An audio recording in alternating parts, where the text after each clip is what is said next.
Hello, ladies and gentlemen, and welcome to Makin Sense, South Africa's best news podcast and the Common Sense's flagship podcast. As always, I'm joined by a panel of brilliant South Africans scattered around the world. Checking in with us on the way to petition Parliament for a new vaccine mandate, the Director of Wealth of Audley Capital, the Lagarde of Lambeth, Simon Lincoln Reader. Taking a break from sneaking Tylenol into pregnant women's water glasses, we are joined by the director of the Yorktown Foundation for Freedom, the dunce of DC, Richard Tren. And joining us from the Common Sense, which I am getting word right now, he has now converted into a sardine storage facility, the founder of France Crenier Private Clients, the editor of the Common Sense, the moron of Melrose, France Crenier. And ladies and gentlemen, as always, I am your host, the power behind the throne, the intellectual of Inimizamayetu, Gabriel Makin. We have a great 10th show ahead of us today, ladies and gentlemen. And I just wanted to say, if I may, thank you for accepting my raised hand. I think it should be said from the outset before we discuss anything else that the UK's Chancellor of the Exchequer, which is essentially our finance minister, has just been caught breaching property finance laws. And I'm I made the mistake of looking at the news this morning to discover this. And they showed a picture of her house, and there's like a garden gnome, there's like an upturned Weber braai, there's like empty pot plants, and clutter makes me very anxious. But I think that, if we've come full circle a little bit, because if she runs her house like that, she runs the economy accordingly. And this is the second high-ranking Labour official, also a woman, that's been caught in the last 3 months. And I don't even think I'm not sure anymore, because I think it's like that joke about the hunter who goes and tries to kill a bear in the forest, and every time he goes and tries to kill the bear like traps him and then takes his trousers off and has his way with him. Okay, and then on like the fifth time, all right, like maybe the guy's having a cigarette and the bear like looks at him in disgust and goes, "You're not in it for the hunting anymore, are you?" And so I don't really think that this is their game. Actually, I don't think that these people are interested in governing or governing well. So I thought I'd bring that up at the front, just to explain why I'm a bit rattled. Let me tell you something else that's just happened. Then we can get on to what I'm going to tell you about South Africa, which is actually really good. Is Xi and Trump have found each other, as we told our clients they would.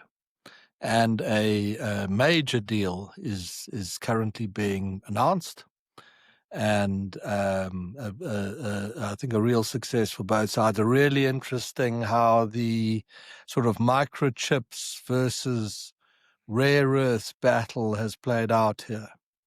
That they had such a hold, the one on the other, and they equally pouring billions of dollars into independence, the US on rare earths and minerals, China on chips, and that they seem to have realized this afternoon or over a long period of time that they are going to achieve independence, so they might as well try and get on with each other to some extent. And that's being announced as we speak, but maybe we'll do like deep dive review of it in the next show.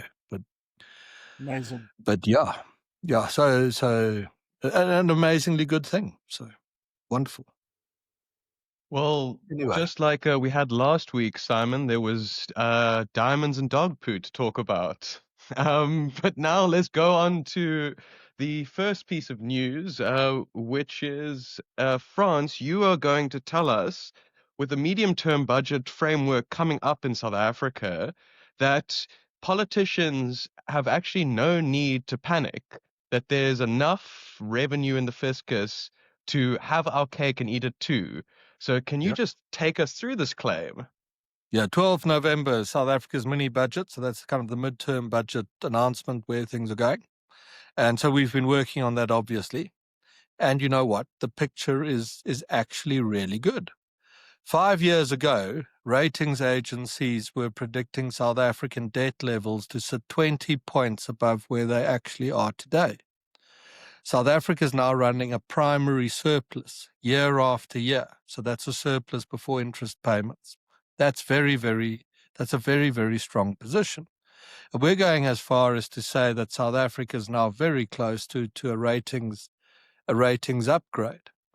Now, what's useful is some of the big numbers on this. South African GDP is 8 trillion rand. And South Africa's state takes 2.2 trillion of that in revenue and spends that on all sorts of things. But it's not enough.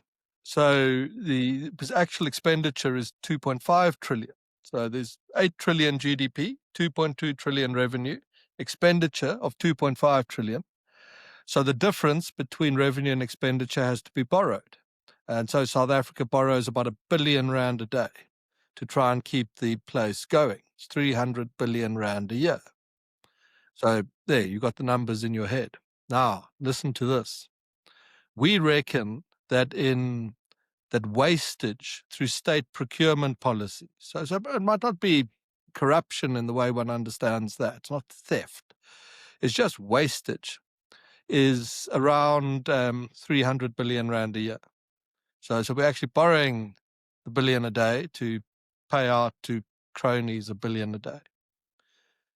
We also reckon that if there was proper customs and excise enforcement on illicit pharmaceuticals, on illicit gold trading, on illicit tobacco trading, and on illicit alcohol trading, we judge now that 1 in 5 bottles of spirits in South Africa might be essentially a forgery. That would put 80 billion rand back into the hands of the fiscus. So we go to 380 billion. They're not quite the same thing, but the most evil people in the world are the people that run the vast global betting companies that prey upon the poor and the vulnerable in South Africa, perhaps more so than anywhere else. And we reckon now that those betting companies are taking 75 billion a year out of household spending in South Africa. And some of the data on that through the country's banks is amazing, that people who paid their social grants or the little meager earning they earn are betting that away within the first 24 hours in the hopes of. So you could send 70 billion odd back to households. So you take my 300 that's being sort of pilfered just through, prices being a bit inflated. You get back 80 from illicit activity, and you give back essentially 70 to households. So that's 300 plus 80 plus 70, it's 450 billion. The deficit's 300 odd billion. So we wipe out the deficit with that money. Social grant spending is 200 billion. If you take away the interest payments that would fall away once you no longer run a deficit, you could almost double social grant spending.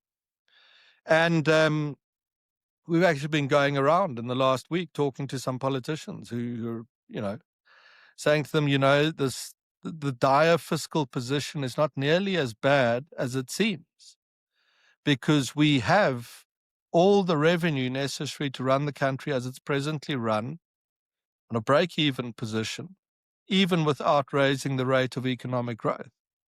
So it's a much stronger position than is anticipated. And I think if in addition to that, the data starts to suggest in the next year or so that the growth rate might go to 2%, which it's not, because the government's too slow on concessioning and doing a deal with the Americans, doing what Xi and Trump can do. The only people who can't do a deal with Trump seem to be the union buildings in Pretoria. And you get the economy growing as well, then, then think how strong the position is. But let's say we go back to 3 or 4% growth, which is just the bottom end of the emerging market average. Now you can run a deficit of 3 or 4 or 5% of GDP happily, and you have even more revenue to invest in the country. So my opening statement for our show today is be assured, be happy, realize that there is a very strong fiscal countervailing force in favor of South Africa's long-term success now. And it's a very good thing, and it's not well enough understood at all. Gabriel. Yeah, Franz, I think that is a very optimistic note to start on, but you quickly brushed through something that I think is worth lingering on a little bit more and to kind of explain in a little bit more detail. When you said that, the money is kind of wasted because of price inflation, I think it deserves some explaining as to why the government procurement every contract essentially has its price inflated, and what actually can be done, and how there's a simple fix that makes sure that the government can procure at value with value for money in mind. Well, the reason is that there are vampire teeth that have been sunk into the tax base, into tax revenue, and extract vast resources in order to fund the patronage machine that has become such a feature of the ANC. And not all of that. You mustn't think all of that is corruption. It's not people sneaking around stealing money and running away with it. It's simply accepting that an item that the state procures is they pay much more for that item than they should in order to facilitate a middleman. So you don't have to go and arrest scores of people and lock them all up, prosecute all the cases. You should, of course, do that. It's as simple as saying that the state will accept a market-related price for a good or a service. And my 300 billion estimate is a conservative estimate. I haven't gone out to... You could, if someone said to me, isn't it 500? I wouldn't fight them on that at all. 300 is a conservative estimate. This is actually how rich South Africa is in some respects, that it can run the country and run this kind of procurement racket on the side as well. So all it requires is for state procurement to prioritize market value for an item, and you give 300 billion rand back to people, and more than is spent on social welfare grants. It's astonishing. Yeah, and those vampire teeth have been created by the BEE procurement, the Public Procurement Act. It's the fig leaf around that shore, but I'd actually say you can split these things. BEE procurement doesn't say that you milk the fiscus and you spend 5 times the market rate on a bottle of water. Now, where people are critical of this procurement looting, the answer, of course, is, you're critical of transformation. Now, that's fine. You can say that if you wish to. And if you want BEE to be wholly discredited, carry on like this, with this kind of spending. And it will be, and that's why in practice it has been. But I'd make the argument for you can have empowerment policies. And state spending is always a bit inefficient. All governments spend in a way that's wasteful. But they don't spend in a way that is so incredibly wasteful that the wastage could eliminate the entire deficit. This is we have taken wastage to a very extreme level, and therefore it's not actually that difficult to rein it back. You don't, you may wish to do something on BEE, but you do not have to change anything on BEE in order to get that 300 billion back. So Richard, to you first, and then we'll go to Simon. Yeah. So Franz, what's actually happened to bond rates, South African bond rates? Are they going down? I mean, is the market responding to the analysis that you're putting forward? No, not to this, because this is largely unknown still. I mean, it's known by a few people who understand it. But the idea that we don't have a fiscal problem is news. When the mini budget comes out, there'll be bemoaning, Did the minister, why did he cut a little bit here? Why is he going after the healthcare? You can claim back money you'd spent on private healthcare. He's going to rein that in a bit. Why did he increase taxes on alcohol a little bit? This isn't where you think about the budget. He doesn't have to be austere. The left will say it's an austerity budget. It's an austerity budget. We need to spend more. The centrist right, the business community will say it's a very sensible budget. He's struck a balance between. No, this isn't. There's a lot of money around. We can spend. The point is, I'd like to get the left and the other side together. And so I've got a plan for you. Let's double social grant spending and cut the deficit in half in the same budget. Easily doable. It's like so I have many a quick question. African Sorry, you things mentioned. yeah. Can I just sorry, follow ask up? me. I'm confused about one quick thing. You mentioned these betting markets. What are those illegal markets? What's No, going on legal. there? I mean, if ordinary South Africans are willingly parting with their money to take a bet on something, why is that a problem for you? I mean, why don't you tell them to stop buying chocolates, because that's not very good for them? Or I'm not trying to be libertarian. I mean, No, I may be I know. libertarian This about is a good but discussion. I'm going to answer your question. Through COVID, and perhaps because of COVID, South Africans turned to online betting. So you can bet on a sports competition or something else, or, and this was marketed very heavily by large global betting companies. And South Africans fell for this at on an enormous scale. Revenue that's going, revenue taken by the betting companies is 75 billion a year. Turnover, 1.5 trillion rand.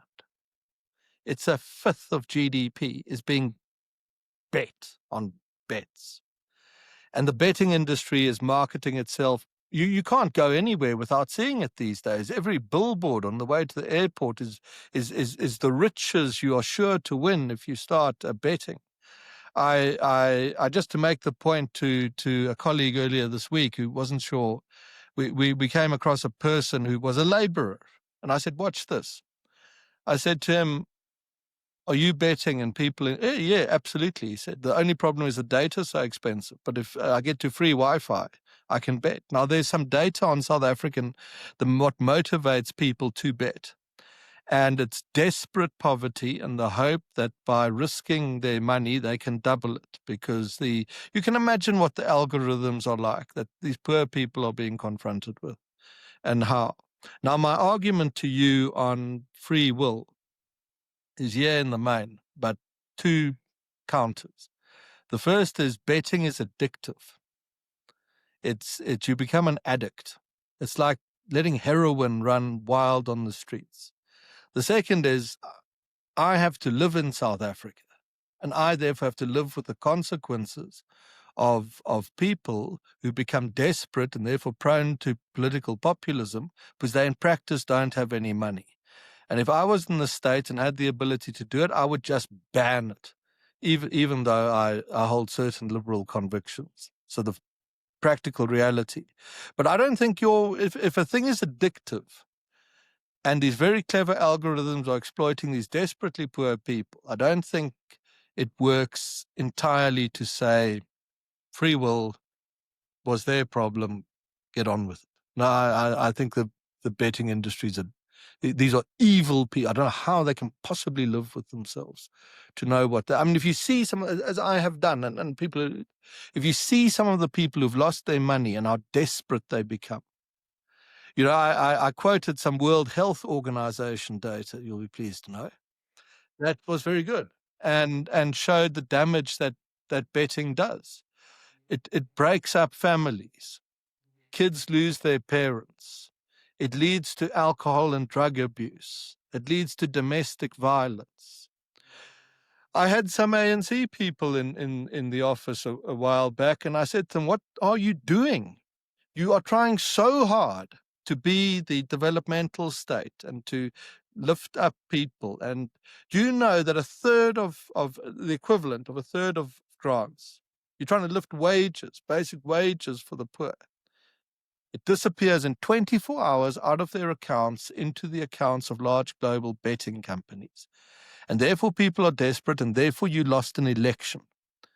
And why aren't you doing anything about it? And you actually get quite a serious response to that. A serious response, but then the thing we've seen so much of in South Africa. We can identify the problem, we can see the solution, but Parliament takes for absolutely forever to try and act on it. Simon? Yeah, I'm with France on this one. I'm ordinarily fooled by it, but on this occasion, I'm Genghis Khan. I would not. I've seen it over here. The CEO of Betfair, the salary was announced the other day at £275 million a year. And you do have taxes and so on, but you can only make that amount by squeezing it from other people. And I think they've got completely the wrong idea. In the UK, you can see in small seaside towns that are in various stages of decline, there's a Poundland shop, and then there's a betting shop. And this is one metric to measure the collapse of what was once bustling high streets. The effects are not just, I get Francis' point about the family and about the degeneration into addiction and stuff, but you're also talking about cities. You literally affect the geography of a place by this, and I think it's very sad, and these people should be bloody ashamed of themselves. There's I'd put it to you, Richard. Let's go to the narco terrorists, which are now. There's a view that Trump has overreached. Apparently, 10% of the U.S. Navy is in the Caribbean, and then you sort of bombing these little boats with drugs on. Yeah. If you make the argument that this is not criminality, this is terrorism. It's state-driven to try and destabilize the U.S. from within, because it's a very effective strategy. It you get these thousands of people. You get these amazing zombie cities that America has aspects of, and this is state facilitated by the Venezuelans in cahoots with others, probably the Iranians, just at the end of the whole chain of events. Isn't I mean, as Simon said, he'd be Genghis Khan. Trump is being Genghis Khan. Is Trump right to bomb the little drug boats as they make for the American coast? If we know that these are drug boats, sometimes we don't. Maybe these are fishermen. I'm putting that out there that we don't fully know. Congress hasn't, these are acts of war, and Congress hasn't voted on this. I'm much more comfortable with Congress declaring war, as our Constitution requires. But I've spoken to people who are Venezuelans here and who are fully in support. And so I'm going to cut Trump a lot of slack here. So no, I'd rather Congress had its say in this. But if you're trafficking drugs here and you're doing it, and they're doing it for the Venezuelan military, this is the what do they call the drugs del Sol, whatever. These are linked to Maduro and his vile regime. So I don't have a huge problem with that. No, in fact, I'm quite supportive. I felt like I should raise the issue just because of sort of it brings out a little libertarian streak in me. But I fully accept everything you say, and we've had a lot of gambling liberalization here. It used to be that if you wanted to gamble, you had to go to Las Vegas or Ocean City or somewhere like that. Now you can do it from your sofa. And I have a good friend, who told me recently that he's had to go into counseling because he started gambling on sport, doing a lot of sports betting. So I fully appreciate and support what you're saying there. So, yeah. Simon, back to you. Yeah, I think what Francis is getting to here about the idea of something being insidious and something being destroying from within. Absolutely, these people qualify for the same measurement. Absolutely, they do. And I just, I kind of see them trying to mainstream themselves in a way where they now got naming rights to stadiums, and they've got family offices, which they have philanthropic arms. I'm very worried that this sort of wealth generation is going to normalize itself in a manner that nobody sees the damage that is being wrought upon places, and that's my concern here. Let me tell you something on that was really interesting last week. Is I spent some of the week with some investor types, sort of fund managers, but from abroad. And we were discussing these things, and they said they're seeing a really interesting pattern in how they manage money for incredibly wealthy families. And they said they're seeing a pattern where the younger generation turns up their nose at the idea that the investment increases at 10% a year. They think that's what are you doing? They're used to the idea of Bitcoin increasingly, that it goes up at 30% in a month. I mean, that's something. And gambling came up, and it's the same idea. And they said they're seeing a very clear generational split that they think is global in very high net worth families. That the youngest generation, as they sort of come into the thing and the family office, that they've kind of been taught to think, or a little bit had the experience to think that you don't building wealth slowly over generations. You can let's put half of it in Bitcoin. We'll double it by Christmas. And I think gambling's tapping into a similar sentiment amongst younger people, and I think that is very, very important. Just one more point, if I may add there, France. I want to blend the two concepts here. Gaming and family offices, and the younger generation seeing that as the accelerant toward the Bitcoin-like returns. That's a major feature in the city, when the second or third generation are coming into a family office and they're going, no, property, that's 8% an annum, that's 10% an annum. Malta, gaming, that's where we need to go. And so, yeah, I don't think, it's terrible. Richard? Gabriel, I'm sorry, I like this discussion on gambling and gaming and all this sort of thing, but can we get back to the bond markets now? France, I'm going to screw up the exact terminology, but was South Africa not is it grey listed because of South Africa's role in funneling money to unsavory characters like Hamas? How big an important what's being done about that if you want to improve your credit rating? We were ungrey listed about a week ago. We were grey listed because of illicit financial flows and funding terrorism. And I mean, there were terror groups using South Africa to fundraise by putting the bank account numbers of South Africa's commercial banks on their flyers.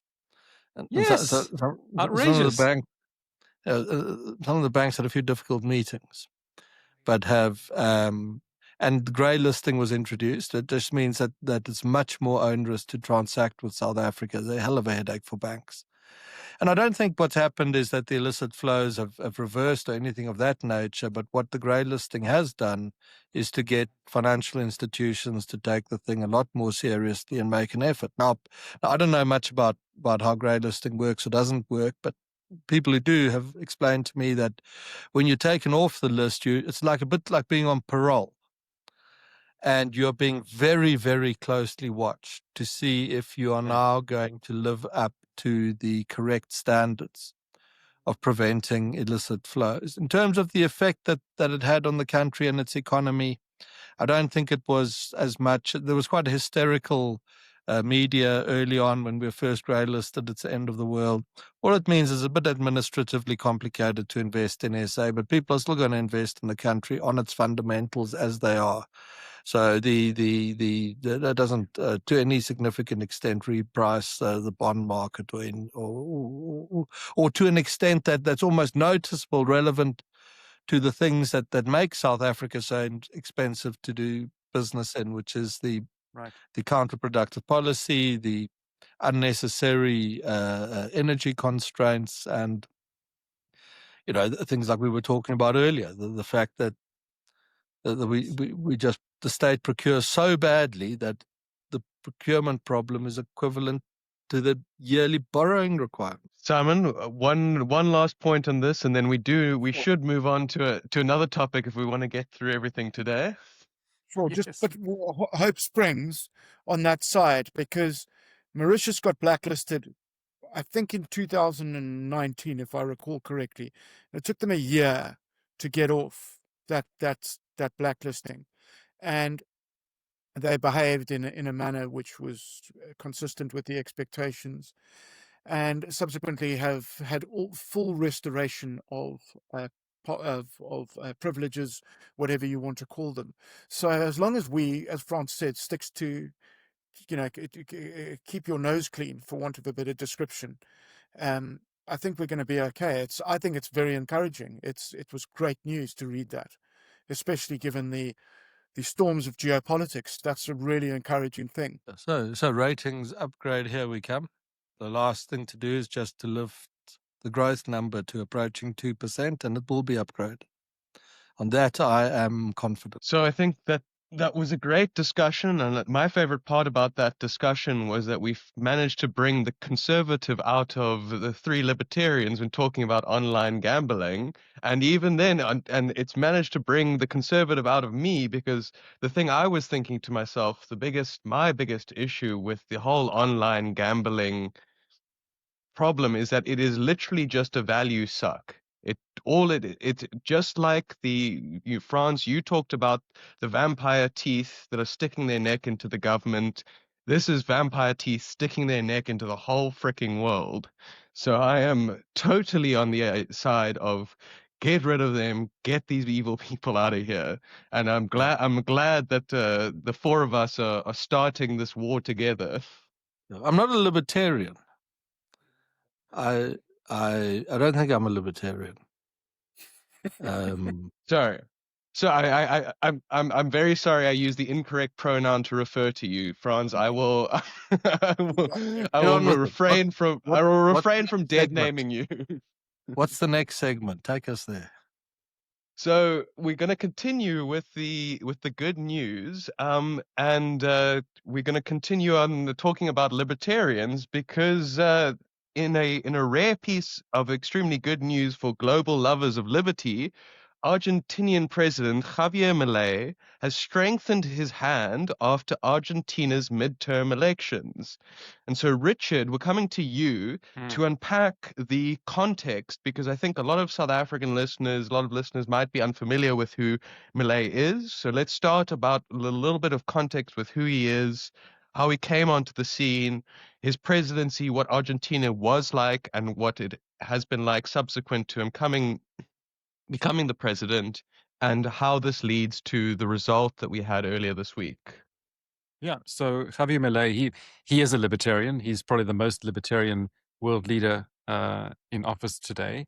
As you said, his party won an important victory in the midterm elections. I think his party is called La Libertad Avanza, Liberty Advances, which is what a name for a party. I'm all in favor of that. He's an economist, and he's sort of wild-haired, slightly crazy, but in a genius kind of way, in a way that you need when you someone who actually is going to bring and affect real change. So his party won 41% of the vote, and so when taken with the other center-right party that's led by Mauricio Macri, who was one of the former center-right presidents of Argentina, he has a veto-proof majority in the legislature, which means that he can continue on his reform agenda. Let's take a little bit of a step back and talk about Argentina. This once was, I mean, this country that we sort of look upon as a kind of a basket case, once was one of the wealthiest countries on earth. In the 1920s, GDP per capita in Argentina was higher than in France, in Germany, in Spain, Italy, and Sweden. And why was it like this? Well, the founders of the country, those who drafted the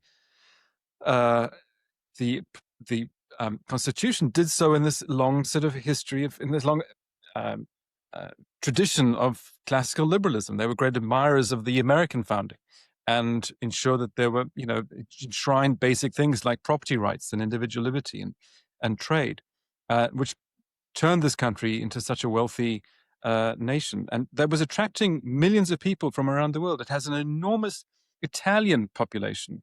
In fact, I think a third of Argentinians are of Italian descent, so that even the Spanish spoken in Argentina is more sort of Italian-y than in other South American countries. Things change in the 1940s with Juan Perón, who was started with a military coup. He was then elected, but he was a great admirer of European fascists and of Mussolini in particular. And it's he began the decline of that country with policies that were basically modeled after European fascism. Everything within the state, nothing without the state. The government control of businesses, very heavily, very powerful unions, a lot of import and export controls, very high government spending. And so he turned what was once one of the richest countries on earth into a basket case. By the time Milei, so people finally get sick of this. As Adam Smith said, there's a great deal of ruin in a country. It can take a long time for people to finally get fed up and to choose something different. So by the time Milei comes to power, there's rising poverty rates. I think 42% of people living in poverty, inflation 289%, huge public debt, a very corrupt central bank, and the country is on its way to a complete economic collapse. I'm not sure how much longer it could have continued down this road. By the way, on this huge levels of inflation, I visited Argentina when I was a student. I spent 2 months traveling around South America and spent a month in Argentina, and fantastic country, just glorious, very stylish. You could see what a wealthy place this once was. But we had an introduction to a family, and stayed. By the way, in those days I had big hair. Before you make any comments, Gabriel, and stayed with this family. They were quite a well-to-do family in Buenos Aires, and the mother was describing just what it's like living with high inflation. There were times when it was sort of hyperinflation, and how every time they had money, if they couldn't convert into dollars or something of value, they would rush out and try and buy something of value. And they had this huge storage unit filled with things like washing machines and stoves. You want to do anything you can to use your money to hold on to its value. So, I mean, it sounds kind of crazy, but that's what she was having to do. But important to note that there's no productive activity going on. Everyone's just trying to cling on to the money that they have and to protect some value there. So no wonder. I mean, these things we cannot ever underestimate. We saw what happened in Zimbabwe, just how corrosive inflation is. So what did Milei do? Let me get back to our hero of the day. He cut the government spending by 30%. He abolished 10 government ministries, fired 53,000 public employees. He removed more than 1,200 regulations. That's up to 2 regulations almost every day that he's been doing this. He freed up the economy, got rid of import and export controls, freed up labor regulations, made it much easier to start a company. He closed 10 government ministries. He created one new one. There's a new, and it's called the Ministry of Deregulation and State Transformation, which is staffed by economists and legal experts to try and get rid of this Peronist legacy. Lower taxes. He just got rid of 20. There were 22 federal taxes that he just deleted. He removed rent control. And what we've seen as a result is a huge number of new rental properties coming to the market and a great booming in the property market there. Now, as he was elected, what happened? So we have hundreds of economists, including our friend Thomas Piketty. At some point, we're going to do a series on a little episode on inequality and Thomas Piketty, who predicted doom. He said, this is going to destroy the country. Well, what happened? In 2025, early on, economic contraction. The first quarter, things went down. But since then, GDP has grown by 6.3%. Investment up by 32%. The IMF, that was in the second quarter, was a 6.3% increase. The IMF predicts that annual growth will be between 4.7 and 5.5%. Inflation is way down from, what did I say, 289%. It's down to 34%. Still very high, but much better. The number of people living in poverty has declined to 32%. And that translates to 11 million people have been lifted out of poverty in this short period of time. Something else interesting that's happening is the banks are starting to loan to the private sector. So banks, it was easy for them to loan to government. They could just do that. You know, the government's borrowing and borrowing. That's an easy way to make loans. But now you're seeing a huge increase in loans to the private sector, which is how actually you achieve some growth. And it was very low. So before Milei came in, the domestic credit to the private sector as a percentage of GDP for, let's say, its neighbors. So for Brazil was 71%. In Chile, it's 109%. So this is percentages of GDP. In Argentina, it was just 15%. There was almost no lending going on in the private sector. That has changed now, and this is partly, the cause of the growth that we're seeing. One area where he hasn't done it, he's been advised by free market economists, is to dollarize the economy, to close down the central bank, which inflates away, and it creates a great deal of instability and inflates away the currency.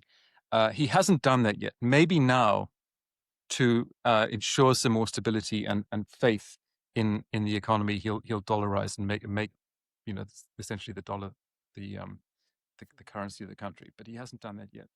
So this is all very exciting and encouraging for those of us who care about individual liberty and free markets. I'll just finish off with this one point, and I'm sorry if I'm going on a bit long, Gabriel, but internationally, so we've seen his domestic agenda, but internationally, he's been very shrewd. He's aligned himself with the United States. He's aligned himself with the Western democracies. He's aligned himself, importantly, with Israel and its fight against the death cults out there. Essentially, he's done everything that Ramaphosa has not done. So it's like opposites day between these two. And he's being rewarded. He's being rewarded domestically and he's being rewarded internationally. It's not rocket science. It's was a friend of mine who's making an advert recently. He was a filmmaker, and there was a particular dumb blonde who he was trying to get to do some part of this advertisement, and she kept on getting it wrong. And she says, "Ugh, I'm not a science rocket, you know." so it's not. He's not a science rocket. This is not rocket science. We can see this is not like Ramaphosa, very much aligned with his socialist pals in Brazil. Look a little further south, and you might see a set of policies that will reward you greatly, and you ignore them at your cost. There, end of my little spiel, Gabriel. Simon, to you first, and then to you, France. Yeah, I share your enthusiasm for him, Rich, but I just want to bring up the subject of international coverage because I think that's important. And to its credit, the British media was slightly more tamed on the midterms that he won. They weren't dismissing his policies. They weren't dismissing his reforms. The South African media, on the other hand, I mean, look, I don't want to throw these guys under the bus, but really the Daily Maverick's got a very good crime reporter called Karen Dolly. She's excellent. Okay. When it comes to commenting on Milei, these guys are like inverse Kramer. Okay. Every time prior to the elections, they made these predictions like Thomas Piketty and these other fools that wrote that letter. And then just before the elections, the midterms, they had another dig at him. And none of these things came out. So my advice to the Daily Maverick is let Karen run that fantastic crime desk and keep discussions on Javier Milei to adults. France? Well, I mean, I'll read you something. So this is the Guardian, so be prepared. immediately The following UK Guardian or South African? the UK Guardian. The Okay. election of radical right-wing economist Javier Milei would probably inflict economic devastation and social chaos on the South American country. And I've got another bit here. They go on, now this letter gets signed by these economists. And I can quote you from the letter. The letter says, his apparently simple solutions may be appealing, but they are likely to cause devastation in the real world in the short run, while severely reducing policy space in the long run. It continues, the proposals, while presented as a radical departure from traditional economic thinking, are really rooted in laissez-faire economics and therefore fraught with risks that make them potentially very harmful for the Argentine economy and the Argentine people. Now, it is exactly for reports such as this and letters such as that one should be very cautious about large groups of experts ganging up together to make such a statement. If you wish to say something, you say it on your own. If it's valid, you'll succeed. And Richard's exactly right. You juxtapose that kind of reporting on Milei and the successes he has achieved against how the Ramaphosa administration's policies were interpreted. A great reformer, pragmatic, setting South Africa on the path to things. You should read with great kind of skepticism. Whenever the marker is, whenever 100 leading scientists, leading economists, leading whatever sign something, leading doctors, it's probably complete nonsense and should be treated as that. Yeah. And I do take you up, Gabriel. We must do a session on Piketty. We've got great arguments, completely demolish his entire thesis as nonsense. Yes. Just to Simon? complement Rich's experience, I also spent a bunch of time in Buenos Aires in the early 2000s, and the Peronist profile is hated by ordinary people. Like, those guys are exactly the same as are tenderpreneurs. The only difference between the two is that they don't go out and buy cornflower blue Lamborghinis. Okay, they don't do that kind of thing. They take their money elsewhere. And I think we should also just to keep this a bit lively, we should not forget also that Argentina was very popular with the Germans as well, as in addition to the attack. But just let's not forget that. Okay, yeah. I did say Peron was a great admirer of European fascists. And where did the European fascists choose to go and live a new life? Well, we've seen that. Yeah. Anybody who, like, just after he was elected, Milei went to the World Economic Forum and gave a fantastic speech and told them exactly where to get off. And I think thanks to AI, it's been translated into English in his voice. And it's available on YouTube. I'll try and find a link, Gabriel. You can find it, but it's just terrific. Yeah. Milei called Piketty a turd disguised as an intellectual. Beautiful. Yeah. We like that kind of. We really like that kind of language. Well, to close this section, I'll paraphrase our favorite Argentine president, Piketty, afuera. The Guardian, afuera. Ramaphosa, afuera. Milei, avanza. And now to turn away from someone that we really like here at the Common Sense to someone that we really don't like at the Common Sense, and that is the erstwhile leader of the United Kingdom. And we're going to you, Simon, because there is a new book that has been written about our favorite prime minister, and it is not a good look for him and how he became the leader of the Labour Party. So Can you just give us set some context, explain a little bit of the background of the kind of Labour Party dynamics that get us into this story, and then tell us the story that is yet to be released about old Sir Keir. Yeah. So the Labour Party is obviously the incumbent government in the UK by a significant majority that was achieved in July last year at the general election, when they dethroned the absolutely useless Conservatives and their absolutely useless campaign. But it was the first time since 2010 that Labour have been in government.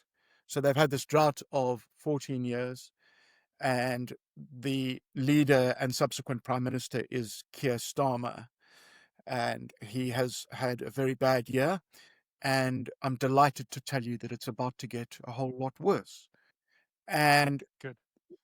This is courtesy of a book that hasn't been published. This is an advanced copy from the publishers, but very importantly for today's discussion, it's written by a South African investigative journalist. Very, very rarely do you hear that. We don't have Americans or Australians coming into the UK to write books about the political system. And so I think this is a hugely impressive moment on a number of levels. Now, I did a review of this in which I identified 3 South Africans as playing a role in the Labour Party. A funder, a guy called Gary Lubner, who last year donated a significant amount of money to Keir Starmer to help him get over the line. Got the challenger, the former ANC MP Andrew Feinstein, who last year challenged Keir Starmer for his seat of Holborn and St Pancras. And the guy who has come to expose it all is Paul Holden. Now, South Africans playing a role in British politics is not exactly a new thing. We've had 40 years of Peter Hain telling the Houses of Parliament about his best friend Nelson Mandela. He's been writing books for 40 years about his best friend Nelson Mandela.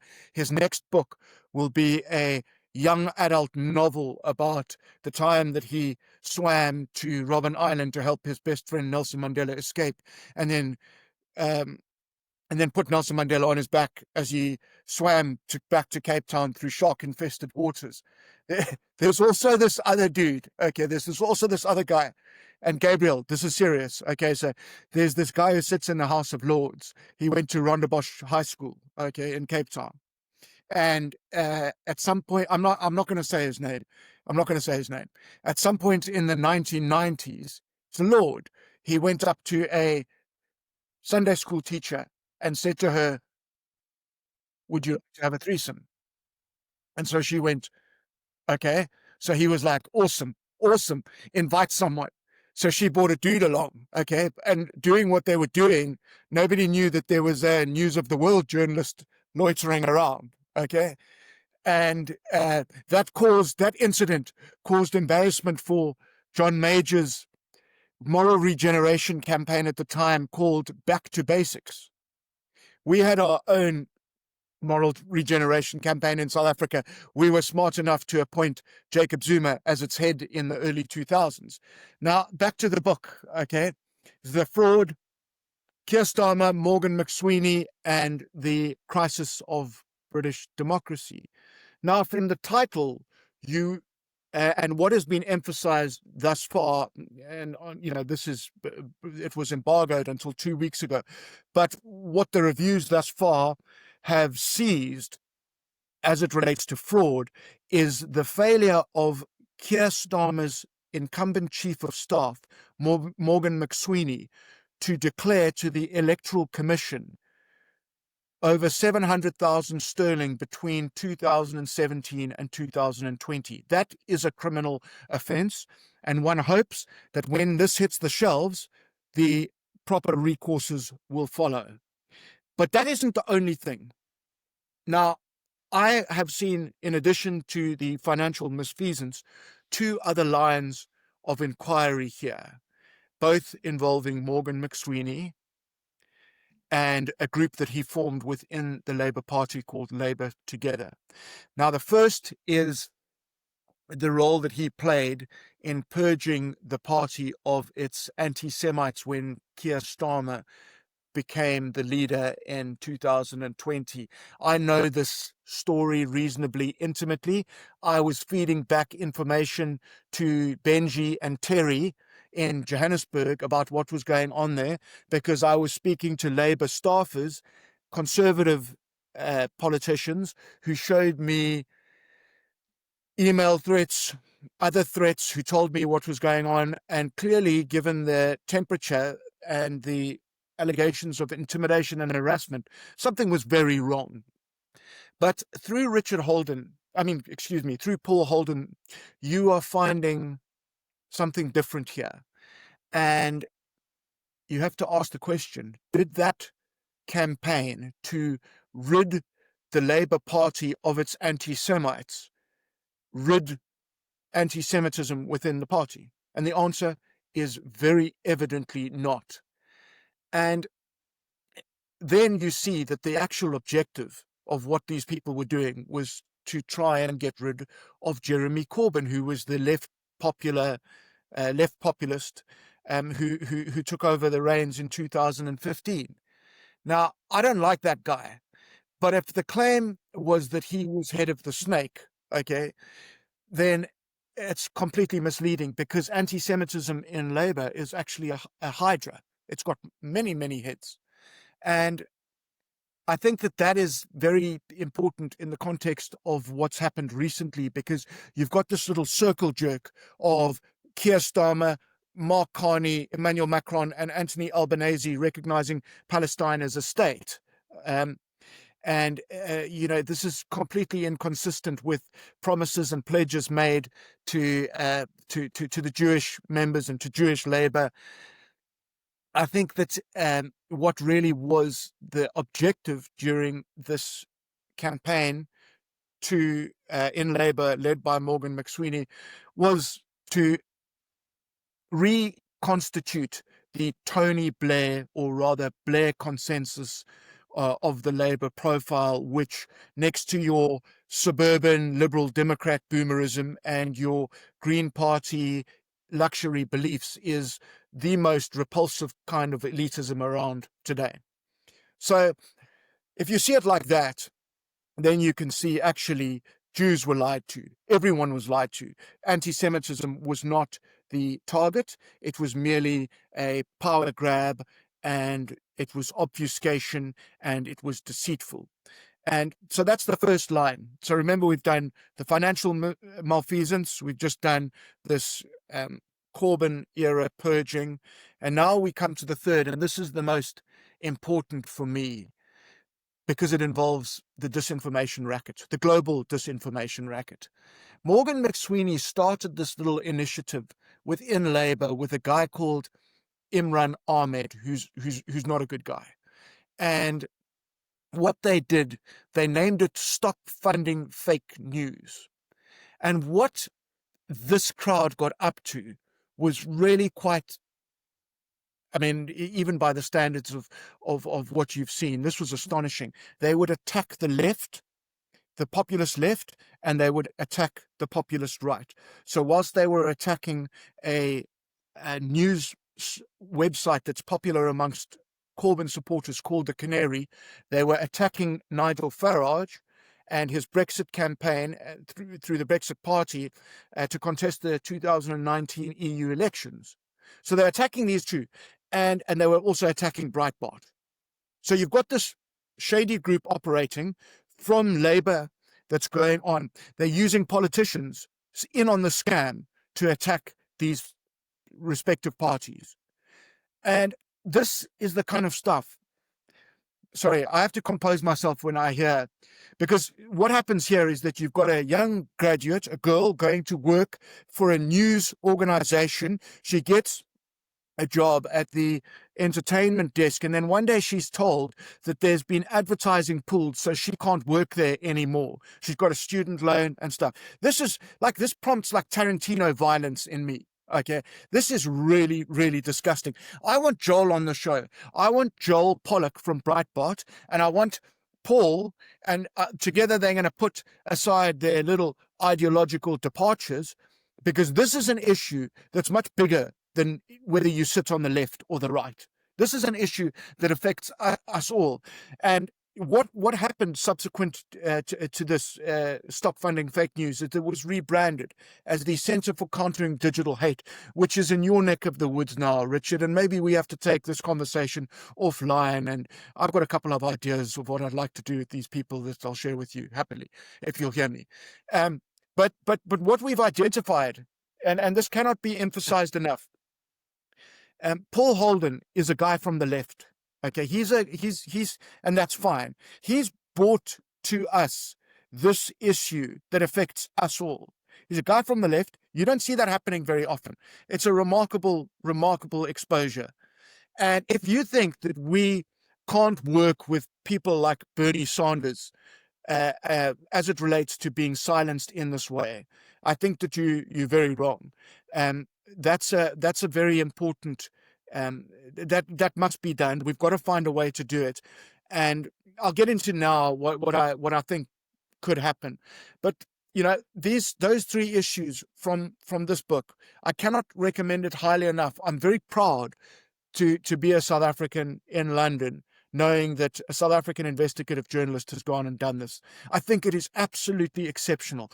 I've been reading political memoirs about British politics since I was 13 years old. I've never read anything like this as it relates to forensic methodology, data gathering, and interpretation. And I promise you this, South African journalists working for mainstream titles, do better. Stop with your access journalism. Stop with your client journalism. This is what your countryman has done. Go home tonight. Let the cat go.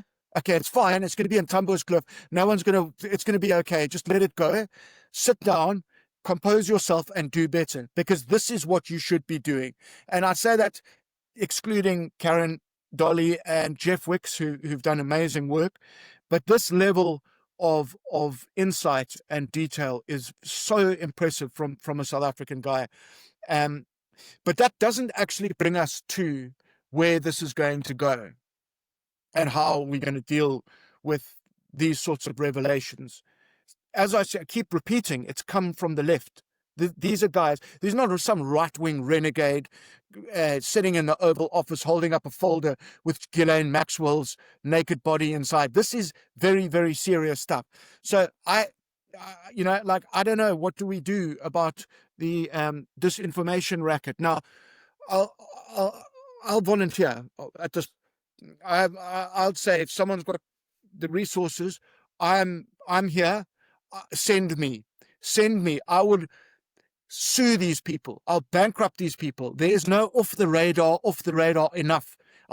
I know all the worst ambulance chasers. Okay, we'll make an ambulance chaser bonfire of these disinformation rackets and the people who run them. I'll build these people prisons to the exact specifications of Abu Ghraib in Iraq in 2003. It'll make the Pollsmoor and Equatorial Black Beach, it'll make them look like Villa d'Este in Lake Como, the Regent in Hong Kong. That's what I'll do. And if you think that I'm joking, Gabriel, I'm being serious here. Okay, I've been at discussions in the last 4 weeks, listening to people who study war, talking about our circumstances and saying that we're in uncharted territory.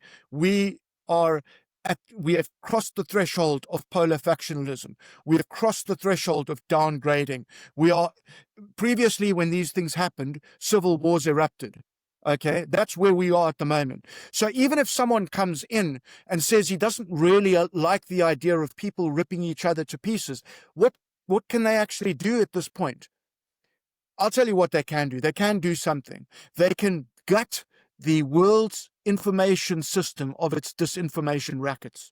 Snopes, BBC Verify, Polyfact, Full Fact, the Pointer Institute. Get rid of these things, because those are the institutions that have emboldened and enabled this elitist class who love division, who benefited commercially, morally, politically from it. So that's where so that's what I think that we should do. If anyone has got any better ideas, I'd be delighted to hear them. But I think I'm on the money. Over, back to you, Gabriel. Yeah, wow, Simon. I think the threats of violence seem to be erupting from you. Have you been taking lessons from Zach Polanski as to how to deal with your political opponents? No, it was that photograph of Rachel Reeves's house that did it to me. I'm afraid this morning it's just ruined my entire day. Seeing the garden gnome. So the Minister of Finance doesn't know that if you have a garden gnome, you show it to a property agent. They say they knocked 10% off the price. Come on, man, it's unbelievable. Fair enough. France, I think you are muted.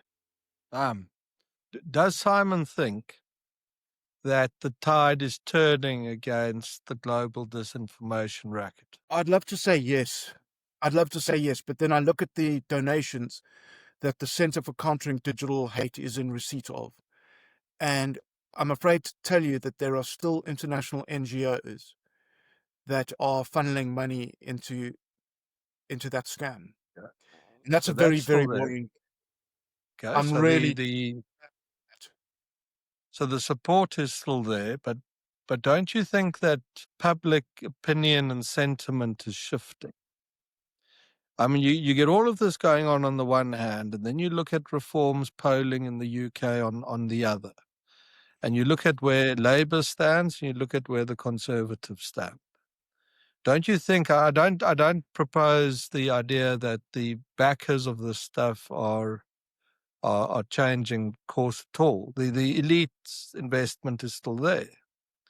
But rather that you can perhaps only take this stuff so far before you experience the political consequence. And that it was writ large in America with Trump's second term. You see it across Europe in election for Ireland this week. See it across Europe. Do you agree that public sentiment, opinion has become deeply skeptical of this and is starting to take back some control? And is that a hopeful thing? well, I think that you present the best examples, France, but like Japanese holdouts, like Japanese World War II holdouts, you've got the United Kingdom, France, Australia, Canada, that have all plowing resources into these scams. And I'll tell you this, BBC Verify is a division of the BBC that's their fact-checking division. And they employed 60 journalists. When last did you hear of a media company that employed 60 journalists? And I mean, I know that it is funded by the taxpayer via Royal Charter, and I accept that and so on. But that just gives you an idea of their level, their attitude. Really, we're serious about this. We want people to believe in the things that we tell them, and these are the resources that we're going to do. It's the same in Canada. It's the same with Australia. If you look at these, the funding of these media companies and how much money that they're putting into these things, I really would love the day that these fact checkers were made an example of, but I just can't see it happening in England, Canada, France, or Australia at any time soon, and I think that's very sad. We must talk one day or soon, Gabriel, about the new American ambassador to South Africa, or the likely American ambassador, because he was very successful in America at countering exactly this. He's probably the guy, or one of them. Correct. Countering this sort of thing. Yeah. Correct. He was the founder of Newsbusters. And I think that so much of the criticism that he's faced in the last week since his hearing has been generated by the profiles that are all in on the disinformation racket scam. You've had a number of people, and I must say now, because France, I know that you went to defend Adam Habib in 2021 when he was attacked for saying the N-word during a lecture about the N-word at the London School of Oriental and African Studies. And I supported him too. I thought that it was preposterous that unions could be attacking him as if they were the Guardian newspaper. But he has emerged now. Surely he should know at this point, having experienced himself such a pylon.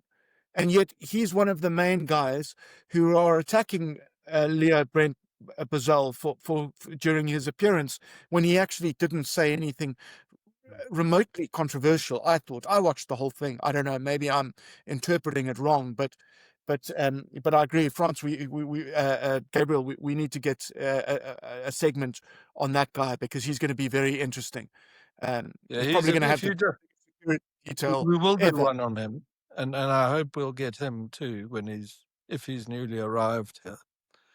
But Great. if you're wondering who we're talking about, Bazell, he's a really interesting character. His father was at Yale with William F. Buckley, and Buckley was the founding influence behind National Review, which was the media group that was so important in carrying Reagan's ideas that made possible the Reagan era.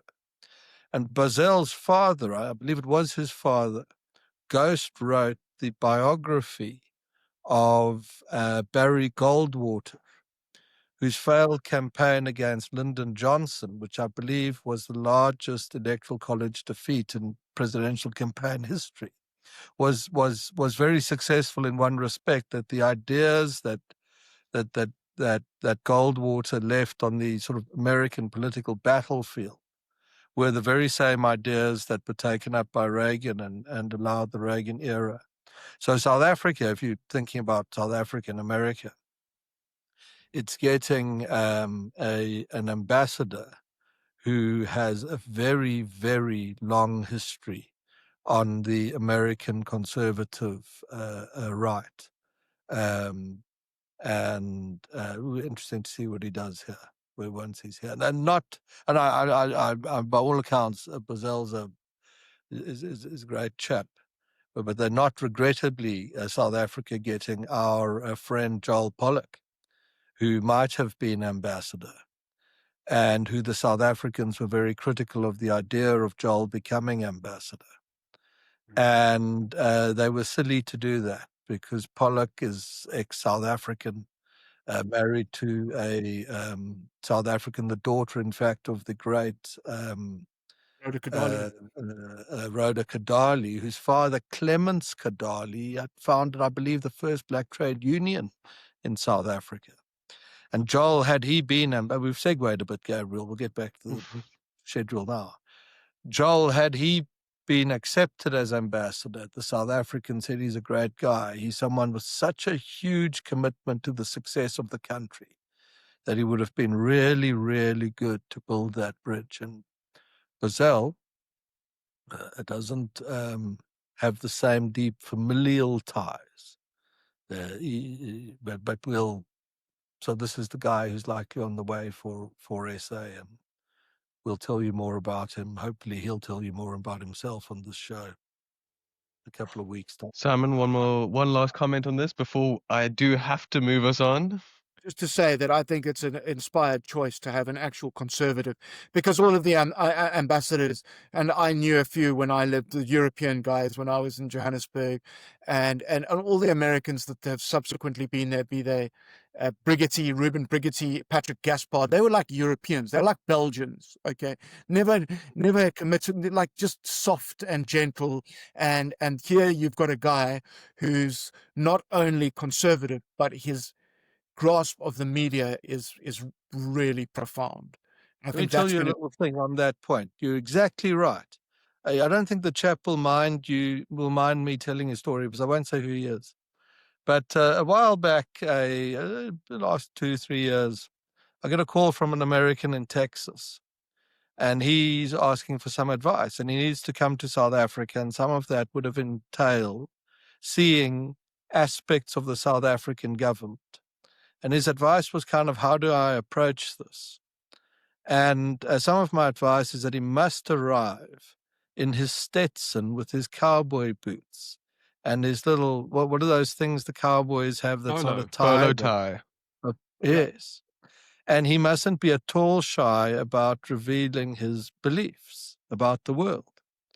And he said to me, it was so successful how this cowboy from Texas, sort of how well he did, and how well he was received, because the group around him had the very good sense, not that this might have been an option for them, but to send someone who looked the way that liberal Americans think someone should look if you send them to Africa to talk about business and politics and opportunities related to that. So, yeah, good choice, Brazil. So we end very far from where we started, but I'm quite glad about that, because it seems as though his rage has calmed down enough that he might not go murder someone immediately after this podcast.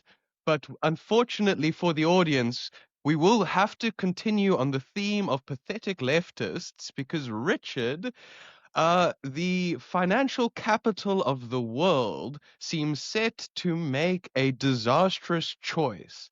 So, can you tell us about Zohran Mamdani, the Yeah. Democratic candidate for New York mayor? Yeah, and as Argentina goes one way, it seems New York is going a very different way. Zohran Mamdani is the Democratic Party's candidate for mayor for the mayoral elections, which are happening next Tuesday. He actually is a socialist. He's a democratic socialist, but he ran on the Democratic Party ticket. He's a council member, so New York City council member, and he's a socialist, and he's the front runner of the three. He's running against Andrew Cuomo, the former governor, and a man called Curtis Sliwa, who is the Republican, and Andrew Cuomo is running as an independent. Curtis Sliwa is the founder of the Guardian Angels. He wears this very distinctive red beret and very popular, but he's a Republican, and Republicans are a very minor constituency in New York. So what are his policies? Well, it's the grab bag of usual leftist crap. He wants a rent freeze. He wants not only free buses, but they're going to be free and fast buses. He wants to open government-run grocery stores. At the moment, the minimum wage in New York is about $16. He wants to almost double it to $30 per hour.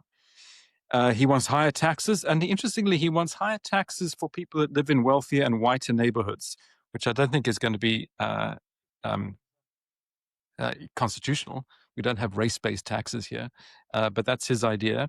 And he has a long history of being very anti-police. He's been very condemnatory of the police, and instead of having a police force, he wants restorative justice and to send social workers out to deal with dangerous people. So this is this sort of bland, well, I say bland, very dangerous leftist suite of policies. Why is he going to win? Probably. Well, he's tapped into the current zeitgeist. He is with the Democratic Party that tends to be very old and rather decrepit. He's young. He's in his 30s. He's a very good politician. He can speak in whole sentences. In whole paragraphs. I mean, he's very good at this. He's very good on the stump. But he is seizing on something far more dangerous, and that's the current very pro-Palestine, very anti-Israel energy out there. And it's how he got his start in politics. He went to Bowdoin College, a sort of elite small university up in Maine, and he was the one who started the Students for Justice in Palestine chapter on Bowdoin College. And he has explicitly said that Palestine is the thing that got him into politics. And so rather like our little friend, the very peculiar Greta Thunberg, he embodies this kind of leftist aversion to both capitalism and to Jews. Let me tell you what he said just recently in 2023, not when he was some young, naive student, but just practically yesterday. in New York. He's talking about police brutality and how we should talk about policing.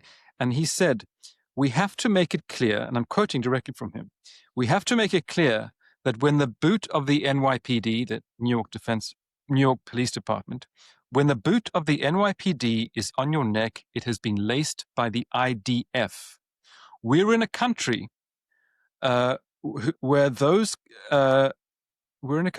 connections abound, especially in New York City. You have so many opportunities here to make very clear the ways in which the struggle over there, that being Israel, is tied to capitalism over here.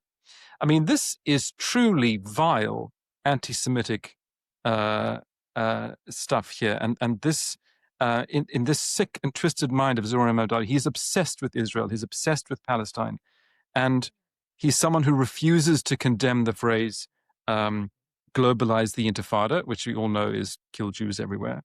And when pressed about it, he dissembles and he says, "Oh well, I haven't called for global jihad." Well, nobody asked him about that. He's been asked repeatedly about if he condemns globalizing the Intifada, and he refuses to say that. He pals around with some very unsavory characters like Hassan Piker, who you might know is this sort of online influencer. Siraj Wahaj, who's a character reference for the first Twin Towers bombers in New York in the 90s. He's also been seen palling around with a woman, a very prominent Ugandan politician called Rebecca Kadaja, who is at the forefront of the anti-gay campaigns there that seeks to put homosexuals in prison or to hang them. So these are his friends. I mentioned Uganda because that's where he was born. His father was a Ugandan academic. His mother is a filmmaker. His father is a far-left socialist. And to understand him, think about the kind of household that he grew up in. His father is a radical who once publicly said that suicide bombing needs to be understood as a feature of modern political violence rather than stigmatized as the mark of a barbarian. So this is a man who moved to New York City after 9/11, where, the most prominent suicide bombers, and he thinks we should not stigmatize suicide bombers. It's a very interesting kind of attitude. But his views are even more radical than that. He's just come out with a new book all about Idi Amin. And Mahmoud Mamdani's book seeks to rehabilitate Idi Amin. And, this man who murdered 300,000 Ugandans, who was one of the worst tyrants in history, we should reevaluate him, because really what he was a great anti-colonial crusader. And therefore he's okay with Mr. Mamdani. I've been to Uganda quite a few times. I've met Ugandans. I had lunch with a Ugandan doctor who was pulled out of Malaga Hospital with some of his colleagues, taken to the side of a road and gunned down. He had 3 bullets in his back, didn't die, lay in the ditch with dead bodies on top of him until it was dark, and crawled out and to safety. The man who ordered those killings is Idi Amin. This is the man Mahmoud Mamdani, the father of Zohran, thinks is pretty much okay. And he goes on to condemn the current president, Museveni. I have huge problems with Museveni, don't get me wrong. But Museveni's great crime, according to the Mamdanis, is trying to rebuild Uganda by being open to Western capitalism and international trade, and therefore by being sort of a lackey to the global capitalists. So this is truly sick. So he has this radical upbringing. It's coming out in all sorts of ways. He recently came out, and I'll wrap up very soon, Gabriel, because I know we're running long. But he came out at a press conference and almost broke down in tears, or sort of fake tears, by talking about how his aunt was too anxious to travel on the New York subway in her hijab because of the levels of anti-Muslim hate there. And then somebody sort of pressed this and did some investigating, and it turns out his aunt wasn't living in New York; she lives in Tanzania, and never wore a hijab. So when he's pressed, he said, "Oh yeah, well it was my father's cousin or something." I believe that this person doesn't exist. Why do I say that? Because we know, because I live here and I've been around for a while, that there is very little anti-Muslim hate. It's inconceivable that this actually happened. This country bends over backwards to call Islam a religion of peace. And so I think this is kind of like do you all know who Jussie Smollett from Chicago is, with this sort of fake hate crime? I think this is his way. It's an interesting, so he's desperate, given his sort of Marxist leanings. He has to have a victim. He has to be the victim, and he has to have an oppressor. Obviously, the oppressors are the Jews. He's the victim always. But what's he saying about the city that he wants to now lead? He's calling he's calling this a horrible city that's filled with bigots, that his poor aunt couldn't wear her hijab. It's nonsense. It's vile, and I'm very worried about this. It looks like he will be elected.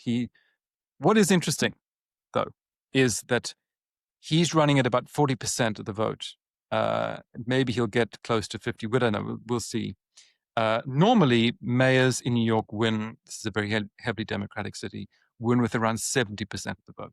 So he's not popular, but because of the split vote, because of the bad alternatives, he will probably win, and he will get in. And it's very worrying. And I think we will see a further deterioration and a big exodus from New York. So this is very worrying. If the world's, not only is this the world's financial center, but this is has the largest population of Jews outside of Israel, and they're about to elect someone who hates them. So we're going to go to you, Simon. You've got your hand raised. Is that an old hand, or is that you want to say something? Say thank you to the white liberal woman. Thank you for your work for Tuesday. They're giving us this guy, terrorist, communist. Thanks very much. Great. Awesome. Next. The important thing that Richard says is that the vote is so split, that the blue 70% is now 40%. And that tells you something. And from there, my question to Richard is, isn't this a very good thing for the Democrats? Isn't this an opportunity to actually reset the Democrat Party back to what it perhaps should be? That bring a radical populist, I don't remember all of Simon's description of the man of a minute ago, bring that chap in, let him have let New Yorkers get their groceries from the state. It would be like the sort of shops in the Soviet Union, and let's double. Why don't you double? Why don't you triple wages? I mean, that's Yeah. $100 an I don't know why it stops at $30. Make it $300. The Democratic Party has drifted more and more and more to the extreme left. And it's partly got away with that because it's never actually had to own the consequences of implementing those policies. And almost the worst thing that could happen now is that this chap backs off a bit and is a bit centrist and a bit pragmatic. I'd say in the longer term, the best thing that could happen would be to hold him to every promise. Do it. See what happens. That might be enough to help the good Democrats, this is a bad guy, the good Democrats, to take back their party and restore some kind of balance to American politics. Do you think that that's right, or am I being naive? No, I mean, I think that's an argument that I hear a lot, but I think there's a lot of pain to go through to get there. I mean, this is the biggest city in America. This is the most important city in America. We're taking a huge risk to hand it over to someone quite as dangerous as this. You say in the long run, we're all dead. So let's hope we live long enough to actually see this. I don't know. I mean, it seems it's going to take a long time for the Democratic Party to get back to normal. All the energy is in the far left radicals. The contributions to the Democratic Party itself are pretty low. It's the radicals, the AOC. And if Mamdani does well, Alexandria Ocasio-Cortez, I'm sure, will challenge Chuck Schumer for the Senate seat there. And we see it's going to take a long time, a more radicalization. And that's going to be ugly. So I get your argument. I just don't know how long we can put up with this. These deeply far left radicals that are. America's a big place. People can move. Businesses move. People are leaving. They do Yeah, that. people Look at already Florida and California. I see that, and I think there's a new stock market that's going to be opening up in Dallas. So these things do change, but it can be ugly. I mean, I'm not saying this is not going to be painful. This is going to be very painful. Would I like this? I'd like to see the Democratic Party become more sensible. It's going to be very painful for all of us to get there, and I worry about that. If old guard ANC strategists trained in the Soviet Union advised this young upstart, they would tell him about left-wing adventurism and how dangerous that is, to get carried away and slightly beyond the people and to actually start driving very hard and fast at your ideology. Because if you do that and you actually start to do it, and you do it too fast, you put people off very quickly and can engineer exactly the opposite of what you think. And if he really is an ideologue and a bit kind of not sufficiently intelligent, could easily get himself in trouble. And let's say he doesn't. Let's say AOC does, and she replaces Schumer, and let's say she runs against Trump in 3 years' time. Maybe this is just, my point is just that, and pain and horrible and all of that, yes, but in America, fortunately, you can go and live in Florida or somewhere else. And this is sometimes the process that you have to go through in order to reverse course. Yeah, New York has been a very bad place before under Mayor Dinkins, dangerous, violent, expensive, and turned around under Rudy Giuliani and then Bloomberg. So these things go through cycles. I don't think we've ever had someone quite as virulently anti-Semitic wanting to lead the most Jewish city in the world outside of Tel Aviv. And I can foresee. And I don't want to. The one thing that worries me is this is now saying it's okay to come out with this kind of vileness, and that this is acceptable now. We will see more of this. Well, maybe this is also a wake up for American Jews. Can I say promising? Yeah. There is this group. This is crazy.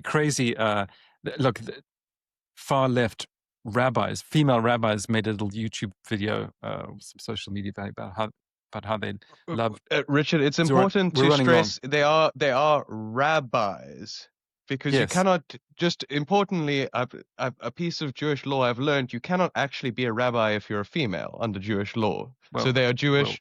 They're reformed. Okay, so they're reformed. But I saw there's a woman who I've known for a long time, not well, but our paths overlapped when I first moved here, and she lives in New York, and she came out wearing a T-shirt the other day saying "Jews for Zohran." What's important to know about this woman is she is from a phenomenally, fabulously wealthy family, and when things get bad, she can jump in her private jet and leave. She's going to be leaving behind a lot of people who are going to have to live with this stuff for a long time, and that's why I'm worried about it. A prominent American Jew, a little while back, when asked how to combat anti-Semitism in America, said we need to stop funding it. I think that is a perfect summation to take us off of the topic of Zohran, and I'm going to try to get this last topic in. We unfortunately have run very much over time, but I think it's very important that we talk about this, and we'll end going back to South Africa, because the Common Sense this week has begun to take a stand on what we think is one of the most important underreported issues going into the next year's local government elections, and that is mandate thresholds. So France, can you tell us why these mandate thresholds are so important and what they will do to help coalition building in South Africa? Okay. In a lot of democracies, there's an idea that in order for your party to actually take up a seat or its seats in a council or a legislature or a parliament, you need to meet a threshold of the vote. So that might be set at 2% or 3% or 4% or 5%. Or whatever it is. And if your vote share falls beneath that, you're not getting in and your votes kind of evaporate. Now, we think it's very important that Parliament in South Africa moves to adopt a mandate threshold here. And the reason for that is next year, probably next year, maybe early 2027, South Africa will have a local government election. And in that election, more than 200 councils are up for grabs. And we look at a lot of the data, and in many of those councils, no single party will win a majority. There might be a lot of councils where, the ANC gets 30-something and the DA gets 30-something. Where you have very, very small splinter parties that have 1% of the vote or less or whatever, they can gang up with each other and make 3 or 4 or 5%. And they can become kingmakers, determining who governs a municipality or later a province or the whole country, whatever it is. And the trouble with the small parties is that because they're very small, they can appeal to a particular kind of a fringe, slightly populist voter. And they become a bit of a cult. And therefore, in government, those small parties can kind of play the fool. They can break up coalitions. They've got so much power because they're the kingmakers. But they don't care if the place is well run or badly run, because their little band of fanatical supporters just love the idea of seeing them running around, throwing their weight around, collapsing this government, building that government, sabotaging this idea, sabotaging that idea. Now, sensible parties that are parties that have quite a lot of the vote, and the reason I'm happy to call them sensible parties is that they have to appeal to a larger constituency, which is often going to, by being larger, is going to be made up of moderate centrist people who care about the communities they run in being well governed. So if you're a large party, let's say you've got more than 10% of the vote, you actually cannot afford to run around collapsing this government, threatening to jump out of this coalition to that coalition, proposing all sorts of economic lunacy, failing which you'll walk out and collapse the government, because your larger support base will get fed up with you and move to your centrist opponent.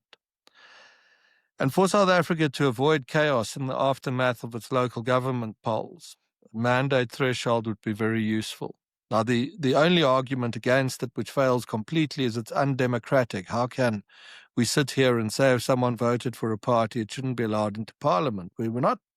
That doesn't hold, because the smaller parties, if they wish to, and as they do in other parts of the world, can form joint slates and contest an election together if that's something that they wish to do. So it's not that they're out.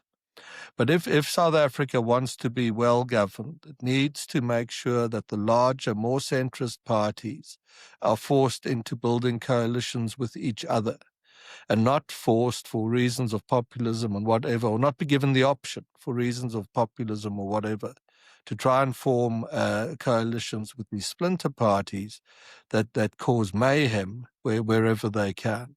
They were very important early in 2 or 3 years ago, the smaller parties, but they were the stepping stones that allowed tentative ANC voters who were leaving the ANC to have their first taste of life outside of the party. But they've played that role now, and it's over. And it's time for the serious parties to take over, do the threshold. We used to think 1%. We've had reason now to look at who's represented in Parliament. For that reason, it must definitely be above 2%. And in a piece we'll put out, I think we put out this week already, we should just make it 5% and make it serious. Force the ANC and the DA to govern together. That's the best thing that can happen for the country. Yeah, and I just want to further elaborate a point you made on this idea that it is somehow undemocratic because we're excluding parties.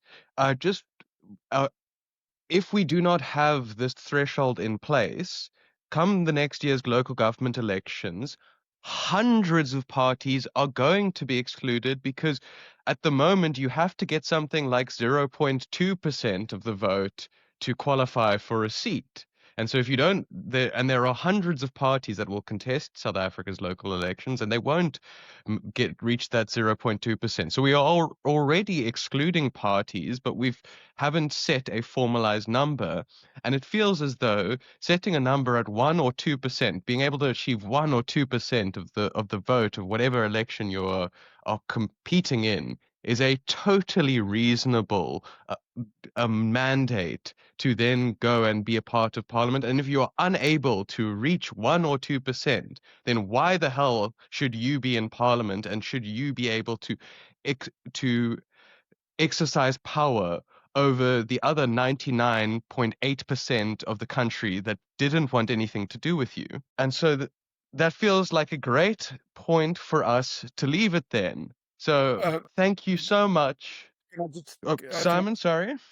Just say, now that we're ending the show, I just wanted to say that if anything, if any of the boomers want to give us some information or leave comments about supporting Zohran Mamdani, then we're in the here at Making Sense, we're in the research and development stage of a boomer cattle prod. Okay, and what it does is basically it's made for 15-year-olds whose grandfathers embarrassed them by like running out of their house and shouting, you know, we're all going to die tomorrow, or some other fashionable slogan.